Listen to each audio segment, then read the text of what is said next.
type for the Nyingma then is the profound treasure tradition or the Terma. Now when we come to Terma, which is the main subject today, the first thing we should know is that the treasure tradition was not invented in Tibet by Tibetans or part of Tibetan culture. The treasure tradition is sourced in India through Buddha Shakyamuni, and actually the treasure tradition is not only in the Tantra but also in the Sutra tradition. There is a treasure tradition. And also there are treasure traditions in other Tibetan lineages, Kagyu, Shakya, whatever, but most of the treasure traditions are in the Nyingma. But it's good to know that the treasure tradition spans Sutra and Tantra and spans all the lineages, not just the Nyingmapa. So when we say the prophecies of Shakyamuni, then there are, let me just share a quotation in which the Buddha Shakyamuni said to a bodhisattva, "For great bodhisattvas who yearn for the doctrine, the treasure of teachings have been placed or will be placed in mountains, ravines, and trees, and in their mind streams. Long mantras and infinite doctrinal gates will come into their hands as volumes." And in another sutra, the Buddha gave his instructions, "Conceal the doctrinal texts of my teachings as treasures from my mind to the revealer's minds, or conceal them as the essence of the earth. And do this because negative non-Buddhists with wild minds will certainly scramble the definitive meanings. And do this because the flow of the river of my teachings will not be interrupted." So, therefore, we consider that the treasure tradition in this sense was part of the master plan of Buddha Shakyamuni. And so there are two purposes or raison d'être or reasons for the treasure tradition. To prevent the disappearance of Guru Rinpoche's teachings or the decline of the secret mantra. So why would there be any concern that it might disappear or decline? It's because the lineage of Kama, the long lineage or the distant lineage of canonical transmission, since it passes from person to person through empowerment and samaya, then as it goes from each level or each generation, if they do not keep the samaya pure, then the teachings become, the power of the blessings is weakened, and the purity of the teachings is weakened, and we can imagine after a certain number of generations that what's left is, as it says, Dudjom Rinpoche said in his Chudrung, is a like diluted milk that's sold at the market. So there was a concern, therefore, that the teachings would lose power and also potentially be misconstructed and also just disappear. So for that reason, we needed to have the treasure tradition. And the second one is really interesting, to protect the beings during the age of deterioration. So here we have especially many stories of Guru Rinpoche being able to see the suffering, the swells of suffering in the future as the lifespan would decrease, the philosophical views would become impure, the emotional negative states would become more rampant, and so on and so forth.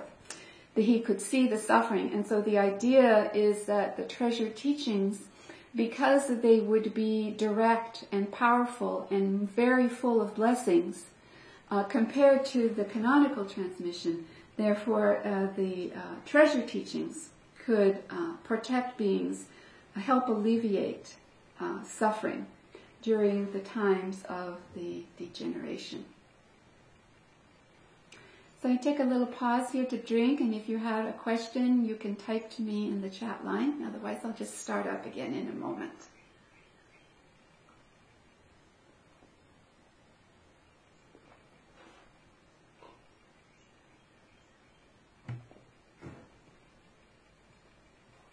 water in one hand and coffee in the other.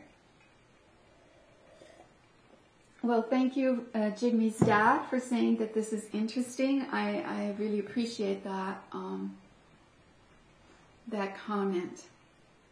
You know, the purpose of knowing the history is so that we can have faith in our tradition. And through the power of faith, we have motivation and we have the power to do the practice. It's important to know these things. So thank you for seeing the value of history. The origin of the treasure tradition in Tibet. So the main figures for the treasure tradition in Tibet is Guru Rinpoche, Guru Padmasambhava, and Khandro Yeshe Tsogyal. These are the main two people around which everything revolves for the treasure tradition. And how does it happen? The means of transmission. There are actually three means of transmission of treasures. Treasures means the enlightened wisdom of Guru Rinpoche's mind is transmitted to the mind of a karmically destined individual who will then find the treasure or reveal the treasure and then share it with others.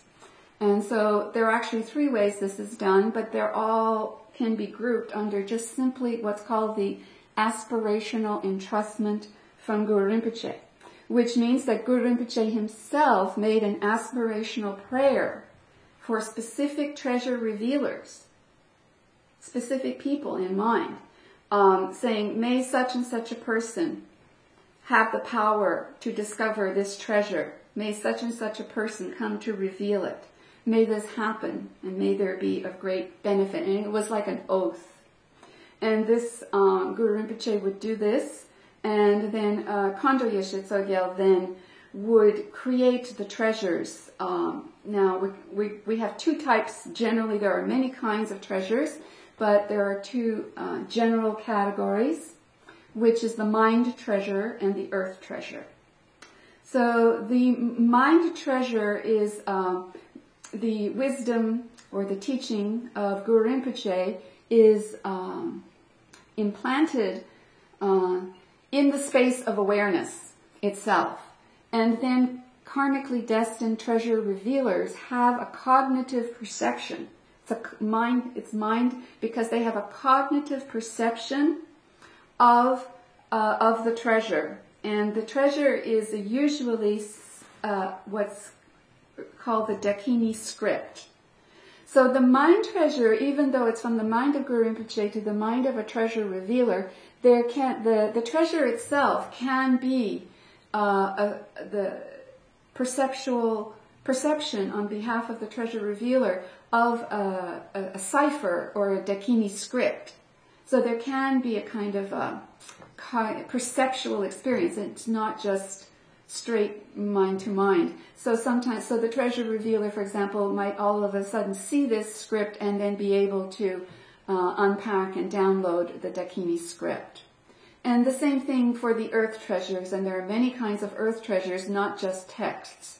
There can be, we'll go on to the support treasures, but the Dakini script was that all the treasure teachings were written in a symbolic script called the Dakini script to ensure that ordinary people could not understand the meaning of these teachings. So that therefore the only people who could understand what the teachings were people who had the realization. And it's said that the treasure revealers have the same level of realization as Guru Rinpoche. And this is one of the reasons why the treasure tradition is said to be profound, because they are written in symbolic language or a Dakini script, which can never be changed and can never be modified, the words can never be confused, and their meanings, therefore, can never be mistaken. So this is one reason why we say they are profound. And the other reason why we say they are profound is that the treasure revealers are not ordinary people. Their mind realization is the same as Guru Rinpoche's. They don't have like ordinary just intelligence. So again, this is another reason why they are said to be profound, and the necessity for encoding them in Dakini script to prevent things going wrong, things going south. So this is information which we are practicing nowadays in the Nyingma. Almost everything we practice is treasure. Not everything, but a lot is treasure. And definitely for us in the Dujum treasure. So really to understand what is this gift, how did we get so lucky, to receive these treasure teachings from Guru Rinpoche and Khandro Yeshe Tsogyal through the agency of these destined treasure revealers. We look at who these people are, then there are many different classifications, and it's not cut and dry.